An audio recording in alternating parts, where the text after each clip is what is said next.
Hi, welcome to our channel. Please subscribe our channel for more new and amazing videos. Have you ever wondered how blind people see? If someone were to come up to you and say, "Hey, show me how you see," what would you do? How could you possibly show someone else how you see the world? It's not like you can just open up your eyes and show them what's inside. So how exactly do we see?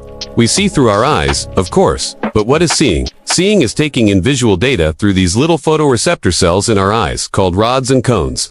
These cells send signals to the brain, which then interprets the signals as sights.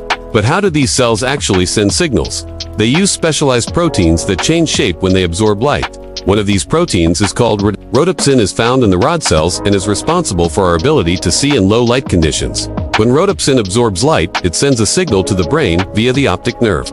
The brain then interprets this signal as a visual stimulus. This process of converting light signals into visual signals is called transduction. Cones, on the other hand, are responsible for our ability to see color and fine detail. There are three types of cones, each of which is most sensitive to a different wavelength of light. When light hits these wavelengths, the cone sends signals to the brain via the optic nerve, and the brain interprets these signals as different colors. So both rods and cones send signals to the brain via the optic nerve, and the brain interprets these signals as sights.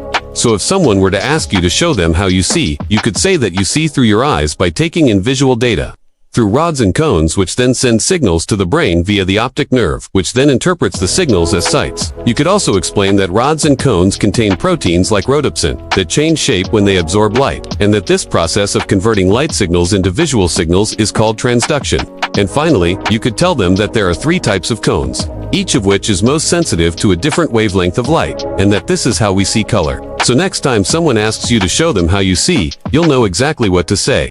And do not forget to share this video with your friends so they can learn how to see without eyes too. Thanks for watching.